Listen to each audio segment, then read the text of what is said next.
We are all imperiled by the climate emergency, but some of us are clearly more threatened than others. Human and non-human animals and entire ecosystems are under duress. It's hard to know exactly where to place the emphasis in sketching the contours of an ongoing struggle for revolutions in energy use that could prevent the devastation of runaway global heating, but acknowledging that the impact is extremely uneven might be the most imperative. Because there's an urgent need for us to reject the reigning energy regime of fossil fuel extraction, a group of authors and academics recently got together to imagine pathways out of our current impasse. The outcome of that meeting was this 6-episode podcast series. In this episode of Volatile Trajectories, you'll hear from Emily Eaton, Eva-Lynn Jagoe, myself, Scott Stoneman, Mark Simpson, and Penelope Plaza about our relationships to the places we know and care about, and about our discrete approaches to breaking the spell of fossil capitalism, petroculture, oil, the dominant energy regime of our time. To give you a sense of who you'll be listening to, Mark Simpson hosts this discussion. Mark is a Settler Scholar and professor in the Department of English and Film Studies at the University of Alberta, Treaty 6 Métis Territory. His work has appeared in South Atlantic Quarterly, Radical Philosophy, Postmodern Culture, and English Studies in Canada, among other venues. Emily Eaton is a professor in the Department of Geography and Environmental Studies at the University of Regina in Treaty 4. She's a white settler whose research and teaching looks at the climate and inequality crises at local and national scales. Emily's the author of 2 books, Fault Lines, Life and Landscape in Saskatchewan's Oil Economy, and Growing Resistance, Canadian Farmers and the Politics of GM Wheat. Eva-Lynn Jagoe is a professor at University of Toronto, where she teaches cinema, literature, creative writing, and environment in the Spanish department and in comparative literature. She's the author of Take Her, She's Yours. Penelope Plaza is a Venezuelan architect and researcher. Through her profession in the arts and urban activism, Penelope developed an interest in the intersections between politics, culture, architecture, and urban space. Our conversation focuses on not just a love of the land, but stubborn attachments to particular uses of the land, ways of cultivating, caring for, and working the land that have complex histories and serious consequences. We talk about the language of maintenance, both in terms of the maintaining of infrastructure and in the context of a larger push for a culture of care that sees us taking a back seat to the land's understanding of itself. What are your attachments to the land you live on? I currently live in Halifax, Nova Scotia, Chipuktuk, Mi'kma'ki, but I've spent most of my time on Earth in Hamilton, Ontario, a steel city, and I often think about how different the two cities are, and how often, despite spending most of my life in Hamilton, how often I've moved in and out of Hamilton. So it feels like it's in my DNA, but I'm less attached to it than I am to Halifax. In part, I think just because Halifax is defined by water, and I think a lot about that when I'm there, and it's not a thing that I ever thought about when I was in Hamilton. Hamilton is a dusty city. It has water, but it's to be avoided. Again, in Halifax, part of the thing is we just got hit by a hurricane, right? And it was interesting. Hurricanes are generally expected to spin out away from the coast, but it hit us with what meteorologists call the left hook. And it did a lot of damage. And I think, that feeling of being sort of realizing that you're vulnerable and how much more vulnerable you will be next time is interesting to me as a predominantly landlocked city dweller living in dusty old Hamilton. But I still have a deep attachment to that city at the same time. So it's kind of strange. So I live in Regina, Saskatchewan. It's Treaty 4 territory. And I grew up in Saskatoon, which is only 260 kilometers away from there. But I did do my graduate work in Ontario. And so I was away from the province for some very pivotal years that were part of an oil boom in the province. And so when I returned, Saskatchewan is Canada's second largest oil producing province. But yet our industry was never our economy was much more diverse than, for example, Alberta's next door. But over this period of time when I had been away at graduate school, oil became much more central to not just our economy, but also, I think, culturally to many of the rural areas in Saskatchewan and to Saskatchewan's understanding of itself, sort of within the broader political economy of Canada. And so I became really interested in studying the oil industry in Saskatchewan when I returned because I'd seen a lot of these shifts.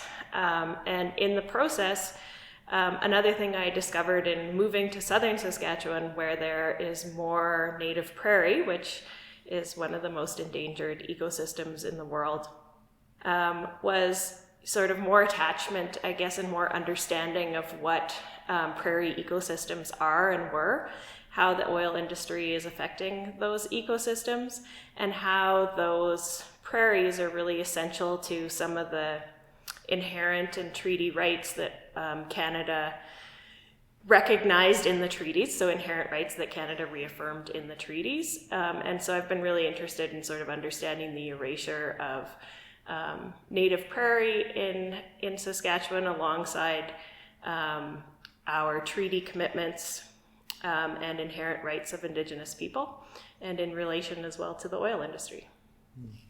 Penelope? Well, in my case, I have to start by saying that I'm originally from Venezuela and I'm Caracas, and I'm now living in England, closer to London.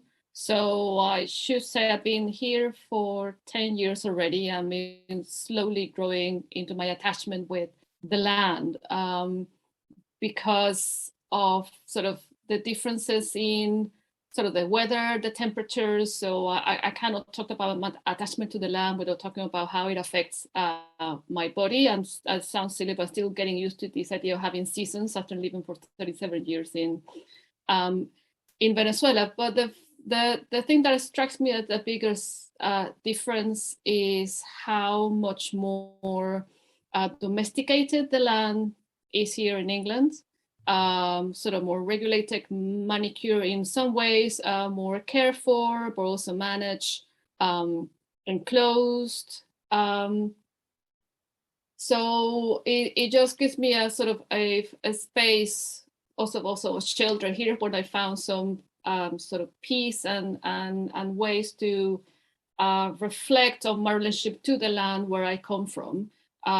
Because building on what Emily said about the oil industry, as you're seeing, looking back, how a lot of the protections that we have for land have been unraveled because of mining, and how sort of the Amazon with the Orinoco oil mining arc is being completely eroded, and seeing in Caracas how trees have been felled indiscriminately, whereas here I see all kinds of sort of, it doesn't mean it doesn't exist back in Venezuela, but it's a lot more formalized.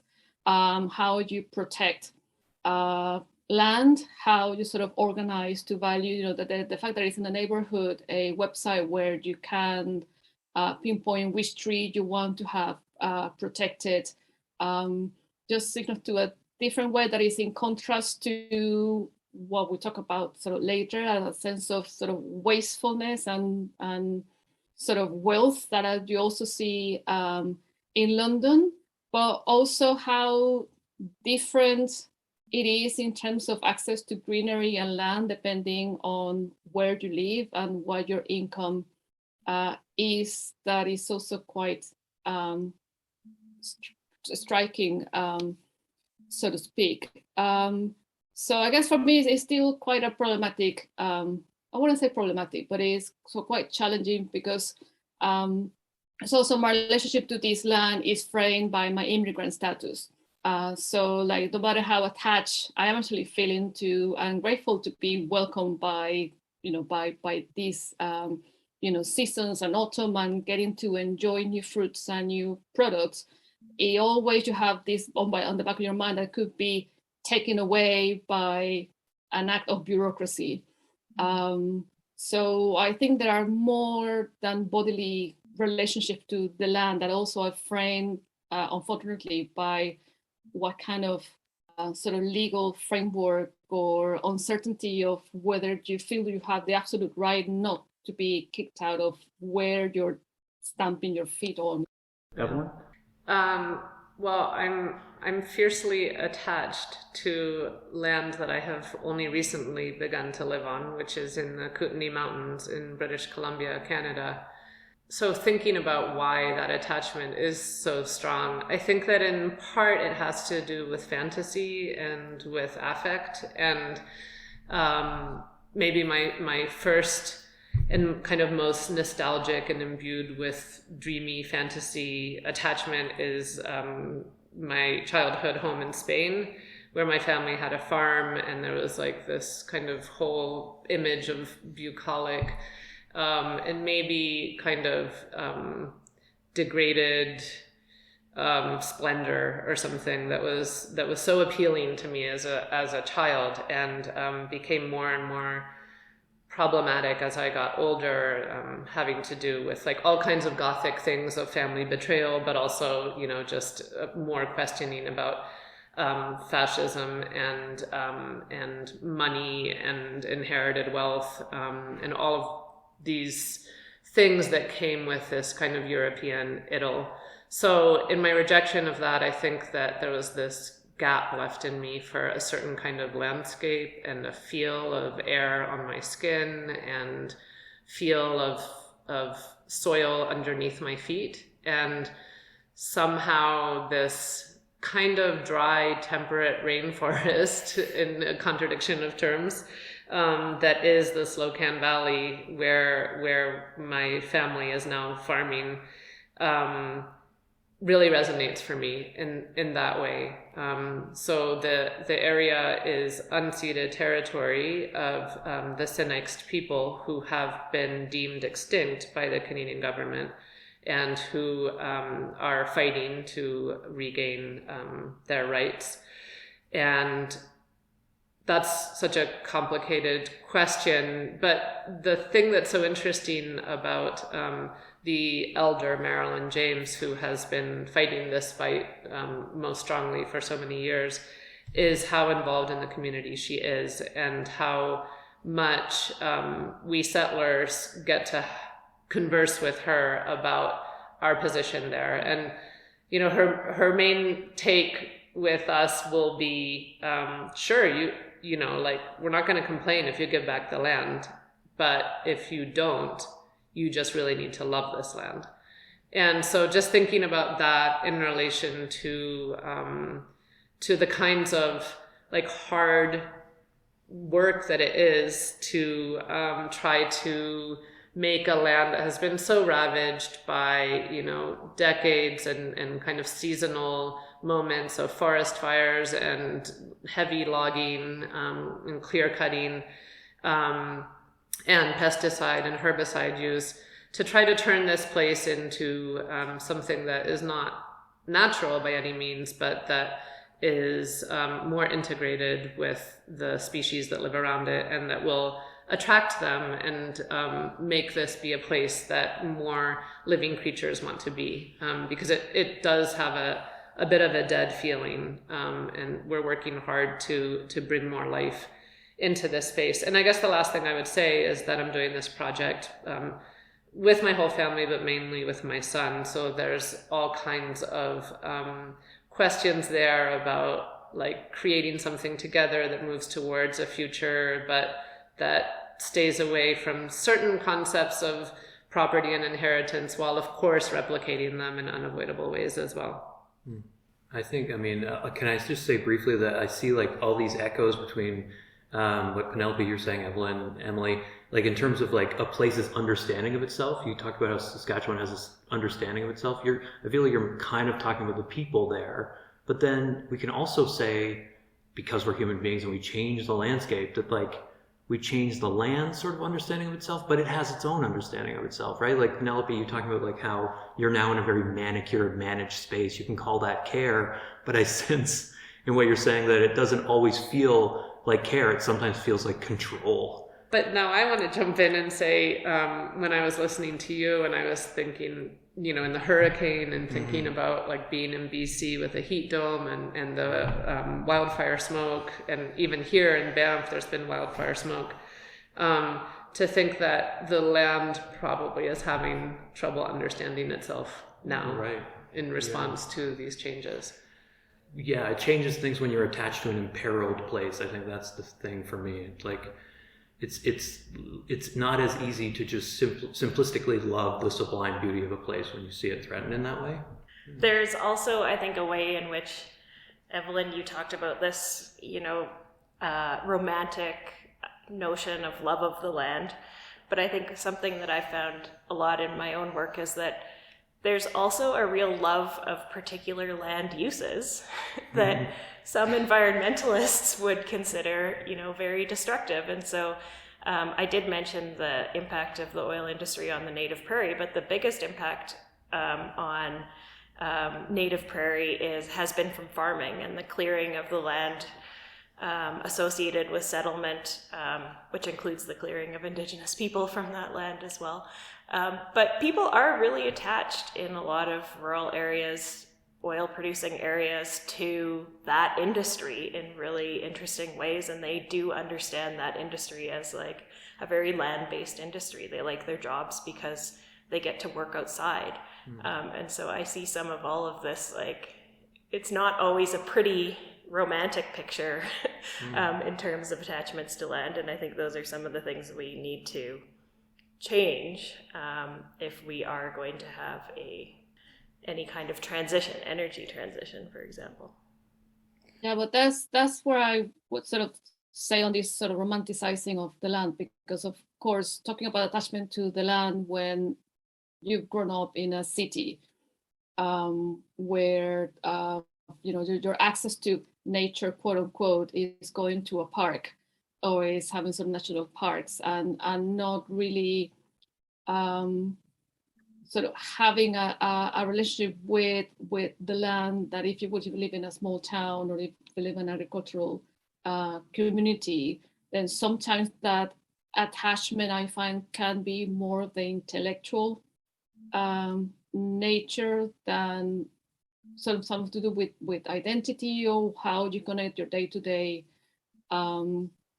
life, because it can become sort of a nice feature to look at, but then there are many instances where certain aspects of nature are seen as a nuisance. Like that's what I hear people wanting to go to the countryside and then being shocked when they find there are insects in the countryside. That is sort of this sort of pastoral view of what nature should be, and that nature should be devoid of discomfort. Whereas when you talk about sort of nature or in Venezuela, it is a system that is constantly trying to regain its territory. Like weed and plants and trees will grow out of the most unlikely places, like within the cracks of a concrete bridge on the motorway, where insects are all over and everything's pretty much trying to eat you. Just like Scott was talking about, like the hurricane season. We do have hurricane seasons in Venezuela, but I also recall that we had scorpion seasons. Where my mom was insisting on shaking our shoes in the morning to make sure we're not putting our feet and might be a scorpion was sitting there. And it's within in the middle of urban centers. So I think in terms of coexisting with other species and how we relate attachment to the land, sometimes the view, sort of the narratives are too like picturesque or pastoral, and not really deal into there are other things that you have to accept if you want to, care and embrace the land. That there are other aspects that in terms of the comforts of your life, you're not going to be expecting to have those if you want to, I don't know, like Eva is doing, sort of working on a farm and dealing with the coexisting of other realities that are so much more controlled when you are closer to urban centers. So that's really fascinating. I love the idea of a scorpion season. I think that's really fascinating. It's interesting that in the conversation, the question of attachment feels as though it's sometimes stubborn, It's sometimes precarious as a relationship to land. It's sometimes unknowing, and it's sometimes very, very knowing or very self-aware as a condition. And I wonder if, I mean, so Scott, right at the beginning, you mentioned vulnerability, and I sort of feel that thread of vulnerability is running through everything that people are saying about sort of a relationship to land, and not necessarily then with respect to the question of overly pastoral versions of land, that a sort of vulnerable relationship to the challenges of the land is not necessarily a thing to turn away from, but rather perhaps something to work with and to engage in some way. I don't know. Does that resonate for anyone? Yeah, because you invoked what I was talking about in terms of just vulnerability to these increasingly frequent climate events. I guess I'll jump in and say that we weren't as vulnerable as other parts of the Maritimes. Newfoundland and Cape Breton were hit particularly hard. There are people who are still without power a month later.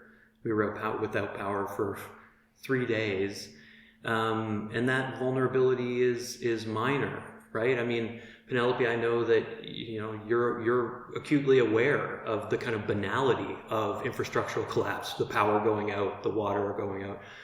So maybe you want to speak to that sort of feeling of vulnerability.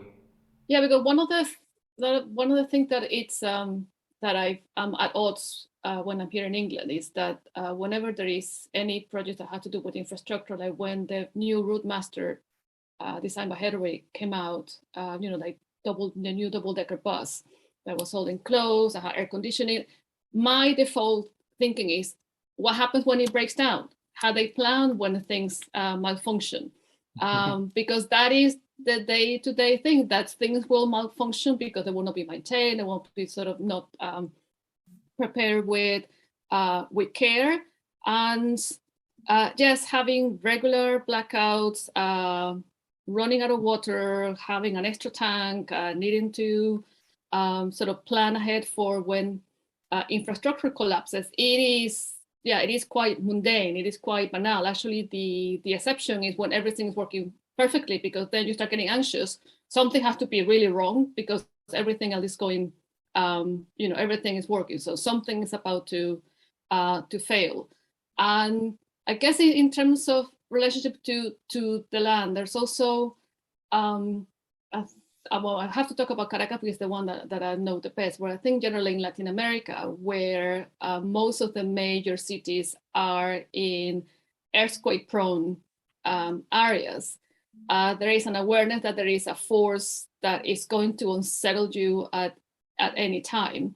But there's also this sense, and maybe this will relate to the notion of care, but I want to bring the notion of maintenance, that there is the idea of investing something in infrastructure, but not really factoring in the maintaining that is required for those infrastructures, whether they are physical or social, to remain functioning. And also this lack of, because of short-term thinking, of not planning where the major event will happen, that will be the one that will make things sort of crumble or fall apart. So urbanizing a city that is built in a valley and not really planning into how you make water travel upwards. Sort of simple in principle things that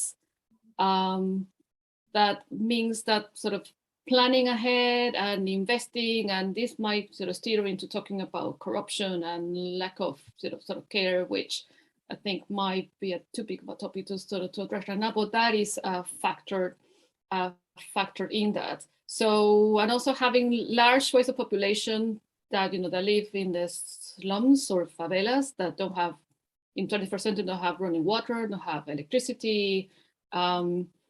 It's also part of it that is so commonplace that it's that it becomes banal, that become, oh yeah, but that's the way it is and it's too difficult to solve.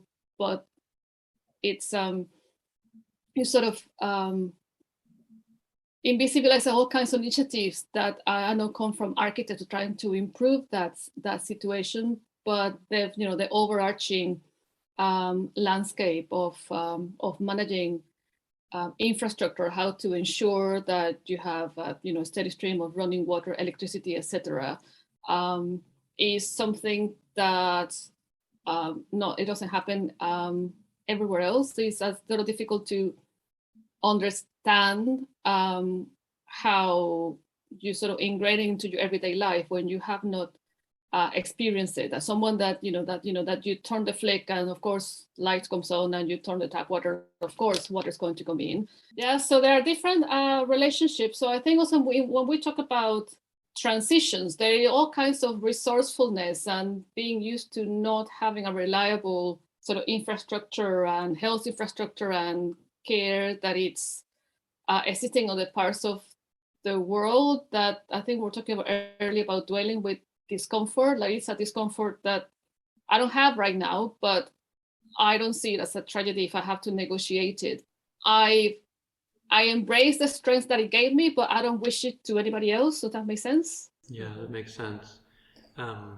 Yeah. I wanted to jump in thinking about maintenance and also your question, which had stubbornness and vulnerability. Because I was thinking about the altercations that have happened in the Slocan Valley between kind of the old timers, who many of whom are loggers, whose families have been there since the beginning of the 20th century, or who have been involved in some form of logging.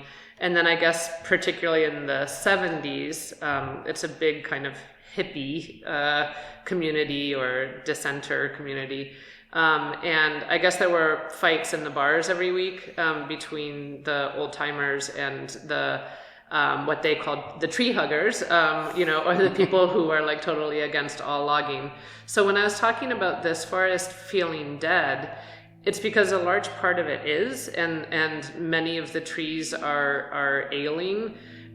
Because this is not a natural ecosystem, because it's an area that has all been logged, the forest that has come in needs to be maintained. It's not a forest that can be left to nature.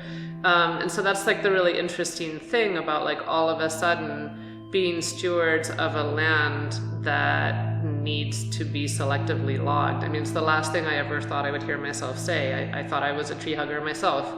And to think about like kind of bringing new life and vibrancy to a system that is a human managed or human degraded system that needs that kind of input. So yeah, like there's just something about like the stubbornness of a certain sense of what this land should be and an attachment to it to fulfill that attachment, that fantasy, and then also our vulnerability to it and its vulnerability to us in this relationship of maintenance or of care, of like, you don't do this, that tree's gonna fall on you, or whatever, like this kind of reciprocity that needs to be happening, I think. Yeah, that comes from this kind of like anticipatory care this is something that I've been thinking about in relationship to Halifax, which has a serious issue with the city not maintaining the sort of like traffic infrastructure, which is to say, like, there are areas that are known to be like, there's one area, for example, on Roby Street that the local residents dubbed the launching pad, because people would fly off the highway with no stop sign there, and or would blow through the stop sign, and literally like cars were crashing into houses, right? Like pedestrians were getting hit, some killed, and it took a community-led effort to the guerrilla tactics of like taking compost bins and putting them in the street, creating medians, documenting it on social media, documenting the accidents on social media. It took all of like years of effort for the citizens of Halifax to say, hey, councillors, like, people are dying, right? And eventually, after the city got data, they needed the data. They didn't take people's stories seriously. They finally put in speed bumps and a crosswalk and a four-way stop. But I think a lot about that, because it's like The pedestrians that get hit are typically in poor areas where there are not traffic calming measures, and the city is unconcerned, right? So that kind of, what academics might call a kind of necropolitical thing, is happening every day in Halifax around people's just attitudes toward driving. Cyclists get swiped all the time. It becomes banal, but it requires this level of maintenance, management. But it interestingly is coming from below in the city. It's also this sense that when you look at it, sort of at nature, there's this sort of colloquial thing that there's nothing there. When there are only trees and lakes and animals and there's nothing urban, it's like there's nothing there. But no, that is not empty, but anything only valuable if suddenly they say that there is oil on the subsoil or that the mountains contain certain minerals. So, from the point of view, sort of petrostate, of course, the fact that the subsoil, has oil, that's what made, sort of the landscape of Venezuela sort of valuable. And the fact that in the Amazon, there is now a Canadian conglomerate is extracting gold and destroying the landscape. Yeah, I wanted to sort of have a sense of this, whether you have also this sort of sense of when looking at a natural landscape, these sort of urban sense that saying that, oh, there's nothing to do there, there's nothing there, or it only becomes valuable when it can be narrated in terms of return of investment on that, be it forestry, be it mining, and whether we need to engage with that discourse if we want to sort of engage at different forms of care and maintaining of land that we would like to see preserved. I don't know if that makes sense. That's what you were talking about in a lot of ways, right? That kind of industrial relationship to land that is still tension, yeah. Right? Mm-hmm. Yeah, I kind of wanted to talk a little bit too to stubbornness and vulnerability, because, in many ways, the oil industry is incredibly stubborn and not nearly vulnerable enough. Yeah, not nearly. when we think about, I think a lot about, how to transform what we have into something post-carbon and just in many ways. And I think there are a lot of moments, like people have been talking recently around the pandemic too, that these crises open up potentially these moments of vulnerability where something new can be brought into being. But we also see just the incredible ways in which, whether it is a certain form of industrial agriculture or the oil industry manages to be incredibly stubborn through these periods of vulnerability. And in many ways, I think of it a little bit like, a contest of stubbornness. And one of the things that I did want to talk to you as well is just about the treaties in Treaty 4 territory in particular, where I live, which are the agreements that allow for settler existence in those lands and were signed in this case in Treaty 4 in 1874.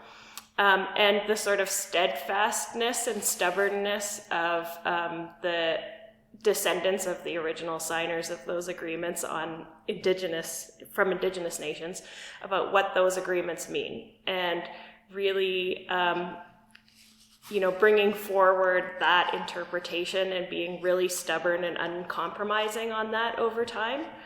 And so I think, a little bit about how the transition is really about who can be most stubborn, who can make their ideas most durable, and then, how we can make the things that we don't want to be around vulnerable, and how we can exploit, again, sort of crises in which a particular industry or a particular constellation of power might be incredibly vulnerable.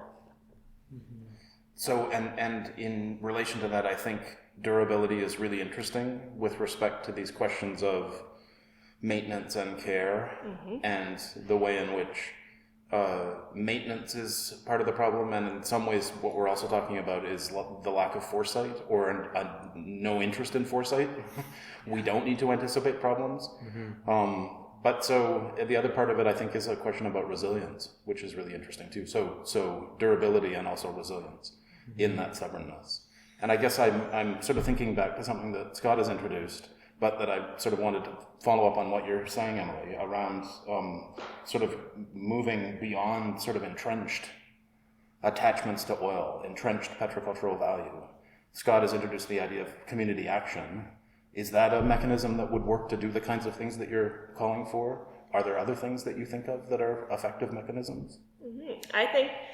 I think, of course, we're trying to bring something new and different into being, but that we ought to also, again, remember like this long history of movements and movements on the ground who've been working exactly to make themselves durable over time. And I would say like there's a counter movement too. We could say that the oil industry has also been really investing a lot of money and time into making itself durable through both like what it does on the ground, but also through fostering like these engaged publics, right, that will carry their message and that will champion that industry and that way of being in the world. And so I think one thing, again, just to go back to sort of the treaties that I was talking about is, these treaties are legal in a sense. They are the foundation upon which settlers derive their legitimacy in these lands. And so if we go back to, again, those original interpretations of the treaties, there is a way in which resurrecting that, even though it's part of the past, also potentially, is a pathway to a different future. And part of the reason that I'm interested in like some of the inherent rights that were affirmed during treaty making is because they are also about relating to the land differently. So not having, for example, private property, allowing for multiple uses in shared space, having enough habitat that can support a diversity of species that guarantees the rights to harvest. So all of these have like tremendous environmental implications, I think, as well.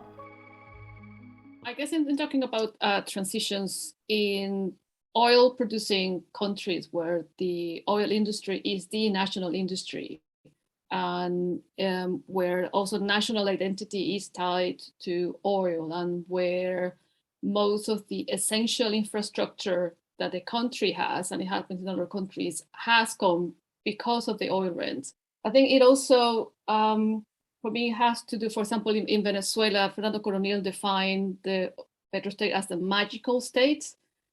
There is something that, by, like the state sort of governs not by a power of sort of performing magical acts of great infrastructure, rather than by the power of reason.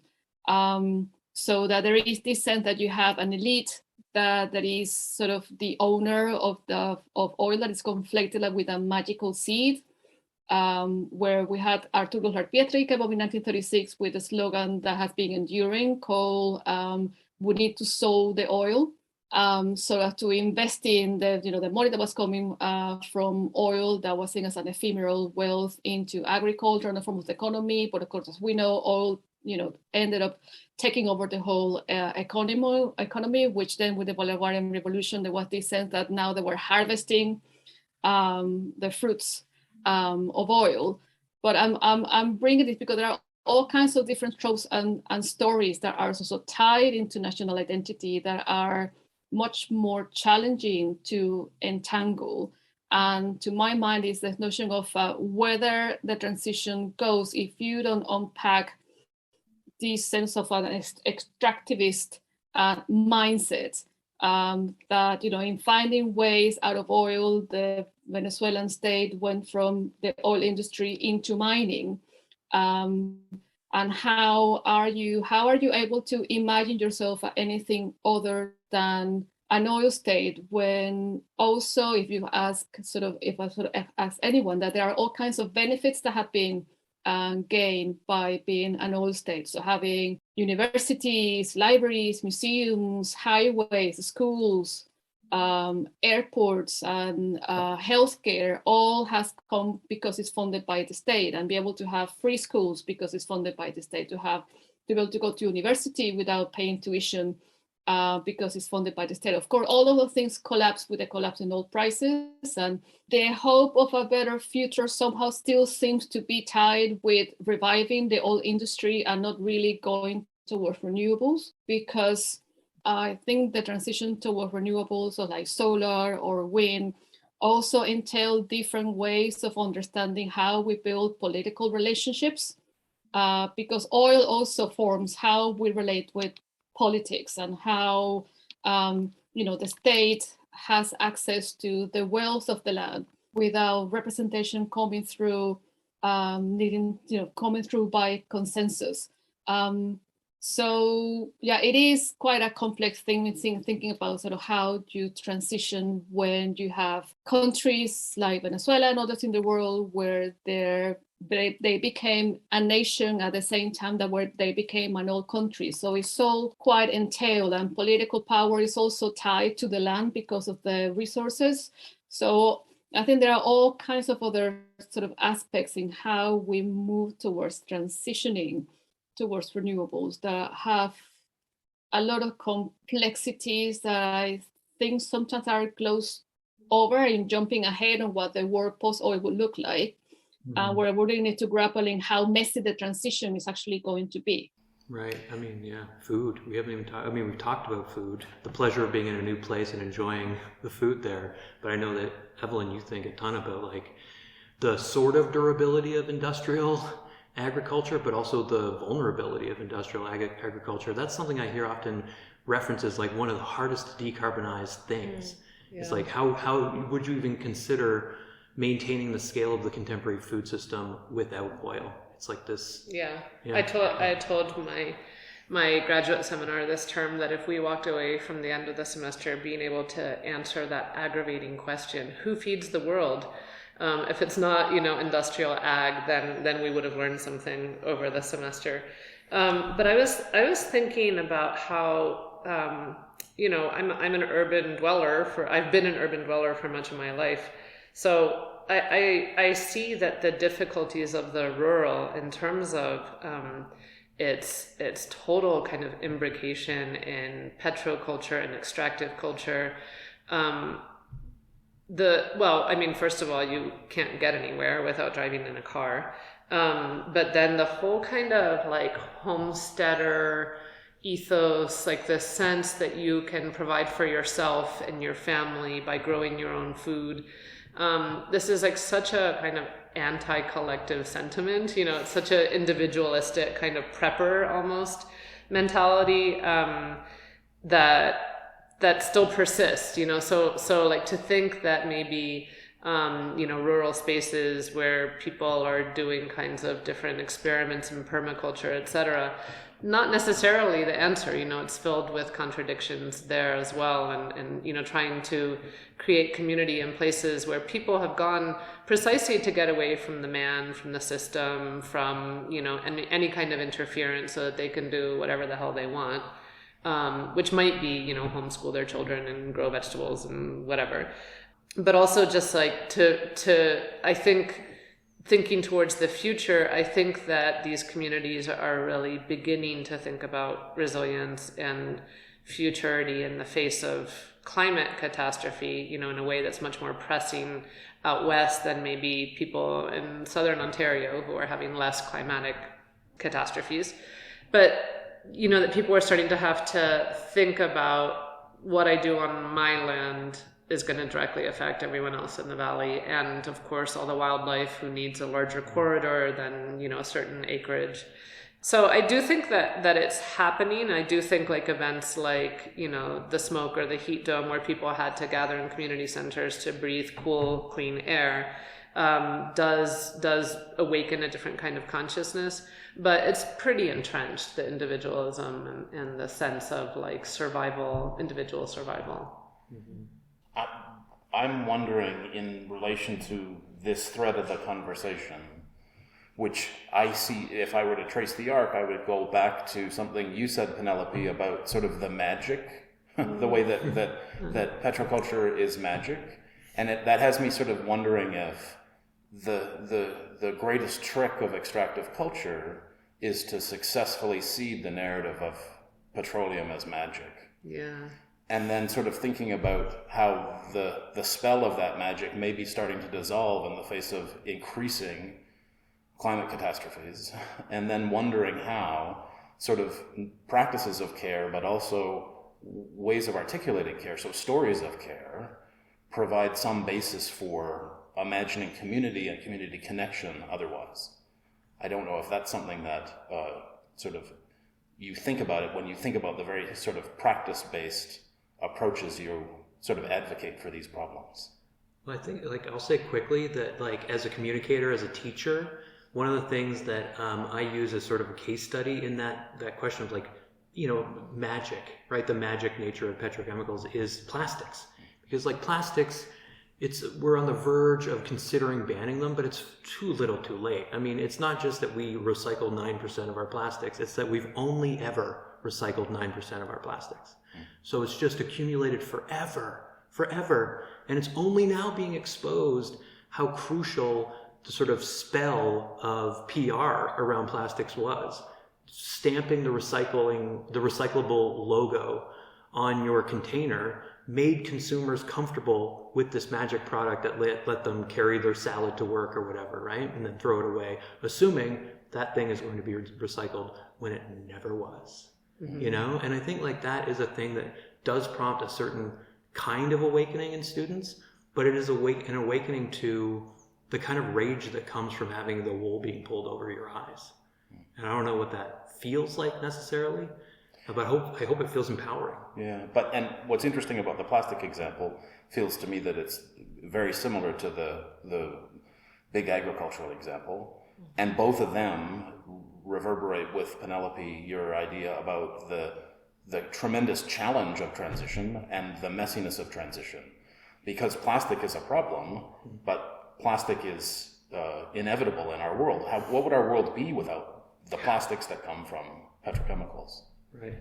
I don't know, Emily, if you could speak to that in terms of what the big ag in Saskatchewan, and, like, just kind of imagining, does that go away? Is that able to be shifted? Yeah, I think they're they're the same question, really, about, I think, like, the magic of petroleum and industrial agriculture, because in many ways I think industrial agriculture is turning fossil fuels into food. Yeah.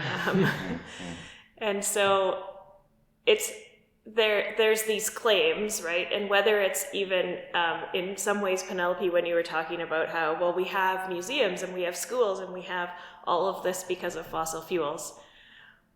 On the other hand, you know, that is the rhetoric of the industry itself. Like, you couldn't have a nice life or nice things without us.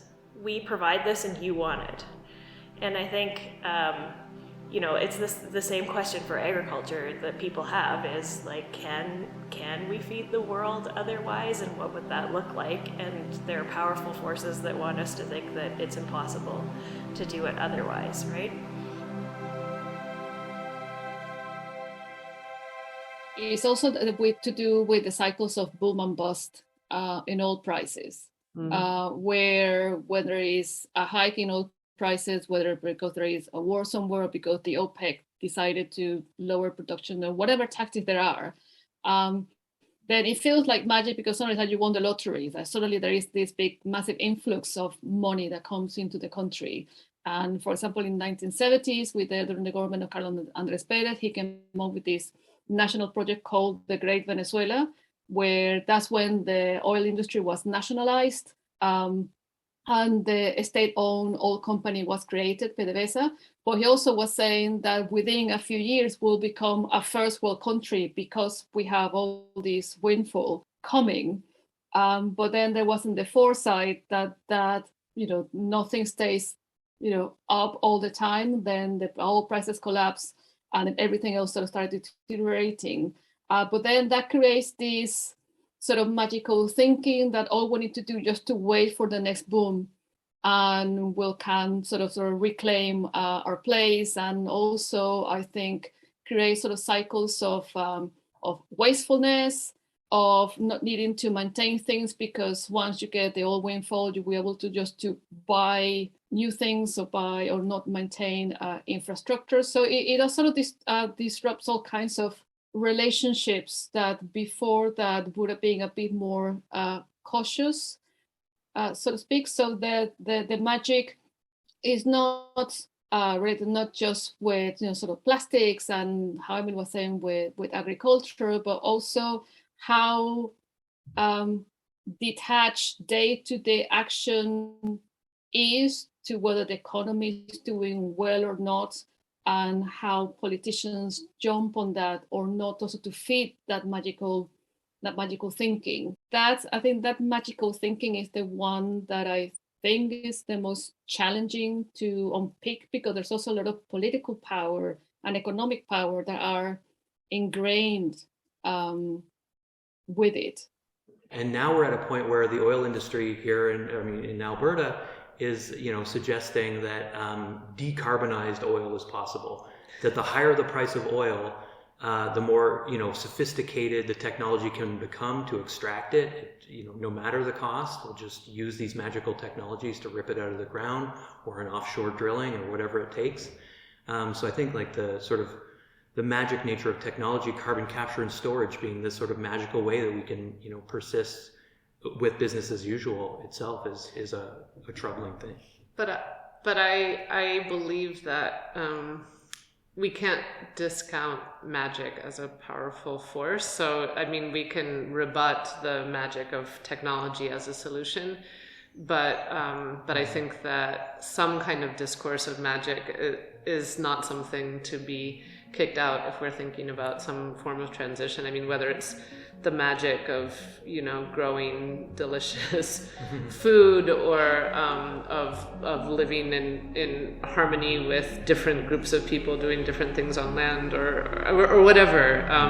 I think that to reject a discourse of magic because we're too expert or too scientific, or we know the data or something, isn't going to really get us anywhere in bringing people together in communities of care. I really appreciate that you preserve the idea of magic being a thing that exists socially, culturally, that happens between people, that is almost ineffable. I've been reading and ruminating on Marcus Boone's book, The Politics of Vibration, Music as Cosmopolitical Practice, and that book is beautiful in terms of its openness to music's spiritual qualities. It is also very concerned with music's mathematical qualities. So there's like a whole almost inscrutable chapter on music as math, and I kind of flipped through there. But the parts where he's talking about like entering into almost trance-like states when listening to music, or being in spaces where music is being performed and feeling that space transformed, I'm very attached to that idea of magic because I felt it. I'm tingling thinking about it, right? That's what music to me does. So in Halifax for a long time they had something called the Obey Convention. It's now called, thankfully, Every Seeker. And I attended a concert by a band called Noveller. And Noveller, it's just this kind of, it's noisy, and it's highly sort of textured guitars, and it's using reverb, but it was in a church, and I went to sleep, right? And you might feel like listening to music in a live space rude at having gone to sleep, but it's not like a lecture, right? That's a legitimate state of being. When people do yoga, they sometimes go to sleep because suddenly something's happening to your body, like your body is changing. And to me, that is magic, genuinely.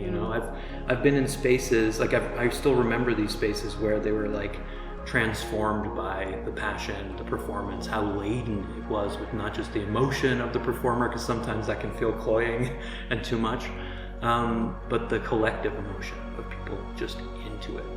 That to me is powerful. This, in a way, for me, is a question about mood as a collective experience, and the heavy mood of the present, and the potential of moods to change such that something different could emerge, different community, different possibilities, different attachment.